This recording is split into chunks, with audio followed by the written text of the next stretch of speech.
తిరుమల లడ్డు కల్తీ నెయ్యి వ్యవహారంపై సిట్ దర్యాప్తులో వేగం పెంచింది. తిరుమలలో సిట్ బృందం తనిఖీలు పరిశీలనలు కొనసాగుతున్నాయి. ఫ్లోర్ మిల్ నెయ్యిని పరీక్షించే ల్యాబ్లో సిట్ అధికారులు తనిఖీలు చేశారు. ఏఆర్ డైరీ సరఫరా చేసిన కల్తీ నెయ్యి ఏ విధంగా పరీక్షించారని సిబ్బందిని సిట్ అధికారులు ప్రశ్నించారు. నెయ్యిని పరీక్షించే విధానంతో పాటుగా లడ్డూ ప్రసాదంలో వాడే 3 సరుకుల నాణ్యతను SIT chief Sarvashreshtha Tripathi SP Harshavardhana Raju బృందం పరిశీలించింది. ఉదయం నుంచి తిరుమలలో ల్యాబ్లో ఫ్లోర్ మిల్లులు, లడ్డూ పోటు ప్రాంతాలను సిట్ బృందం పరిశీలించింది. ఇక దీనిపై మరింత సమాచారాన్ని మా ప్రతినిధి సునీల్ లైవ్ ద్వారా అందిస్తారు. సునీల్. రైట్ జమీమా, ఏదైతే మొత్తం మీద ఇప్పటికే సిట్ అయితే వేగం పెంచిందని చెప్పొచ్చు. గత 2 రోజుల నుంచి సిట్ బృందం ఏదైతే తిరుమల తిరుపతి పరిసర ప్రాంతాల్లో ఏదైతే టీటీడీకి సంబంధించినటువంటి ల్యాబులు కావచ్చు, మరోవైపు మార్కెటింగ్ సంబంధించినటువంటి యార్డ్ అంటే ఏదైతే ముడి సరుకులు వచ్చేటువంటి ప్రాంతం, మరోవైపు నెయ్యికి సంబంధించినటువంటి ట్యాంకర్లు వచ్చే ప్రతి ల్యాబులు, ఏదైతే ఈ ముడి సరుకులు ఉండేటువంటి నిల్వ ప్రాంతాలు కూడా ఏదైతే ఇప్పటికే సిట్ బృందం అయితే పరిశీలిస్తోంది. ముఖ్యంగా దానికి ఈరోజు చూసుకున్నట్లయితే హర్షవర్ధన్ రాజు అంటే ముఖ్యంగా కడప ఎస్పీ హర్షవర్ధన్ రాజు టీంకి సంబంధించి ఈరోజు తిరుమలలో పూర్తి స్థాయిలో పరిశీలన జరుపుతున్నారు. ఇప్పటికే తిరుమలలో ఉన్నటువంటి ఫ్లోర్ మిల్ కావచ్చు, అంటే ఫ్లోర్ మిల్ ప్రధానంగా స్వామివారికి తయారు చేసే లడ్డూకు సంబంధించినటువంటి శనగపిండి, ఇటు ముడి సరుకులకు సంబంధించి ఆ ల్యాబ్లు, మరోవైపు ఫ్లోర్ మిల్లో తయారు చేస్తుంటారు. అక్కడ పూర్తి స్థాయిలో చెకింగ్ చేసిన తర్వాతే పోటు ప్రాంతానికి వస్తుంటాయి. ఆ ప్రాంతాన్ని అయితే ప్రస్తుతానికి పరిశీలిస్తున్న పరిస్థితి అయితే ఉంది.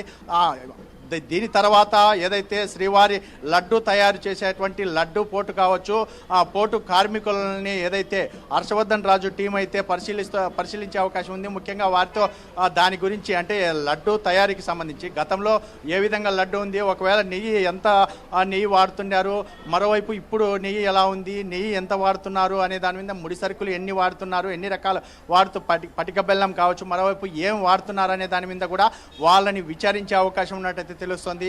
మరోవైపు మొదటి టీంగా చెప్పుకునేటువంటి విశాఖ డిఐజీ గోపీనాథ్ జెట్టికి సంబంధించి చూసుకున్నట్లయితే ఏదైతే ఈ టీటీడీ నెయ్యికి సంబంధించి కొనుగోలు వ్యవహారాలు, మరోవైపు రివర్స్ టెండరింగ్ సంబంధించి కావచ్చు, ఏ సంస్థలకు ఇచ్చినటువంటి టెండర్లకు సంబంధించి వాళ్ళని ఆయన బృందం ప్రధానంగా విచారిస్తున్న పరిస్థితి అయితే ఉంది.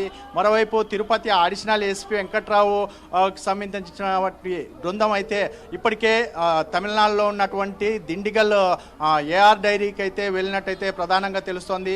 దానికి సంబంధించి అంటే ఏఆర్ డైరీలో ఎన్నాళ్ళ నుంచి వాళ్ళు ఈ నెయ్యిని సరఫరా చేస్తున్నారు, వాళ్ళ దగ్గరే తయారవుతుందా, లేకపోతే బయట నుంచి ఎక్కడి నుంచి అయినా నెయ్యిని కొనుగోలు చేస్తున్నారా అనే దాని మీద కూడా వాళ్ళు విచారణ చేపట్టిన పరిస్థితి అయితే ఉంది.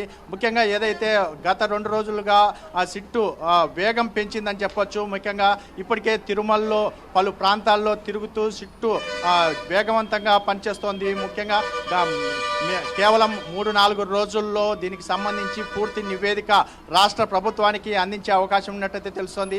ఇప్పటికే ఏదైతే సిట్టు చీఫ్ సర్వశ్రేష్ఠ త్రిపాఠి కూడా ఏదైతే తిరుమలకు చేరుకొని ఆయా ప్రాంతాలు కూడా ఆయన పరిశీలిస్తున్నారు.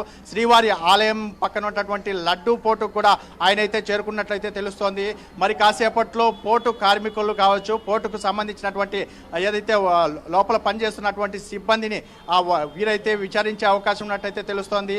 గతంలో నెయ్యి విధానాన్ని కూడా పూర్తిగా వాళ్ళైతే ఆయనకి పూర్తి వివరాలు తెలిపే అవకాశం ఉన్నట్టయితే తెలుస్తుంది. Jemimah. Right, thanks for the updates and details Sunil.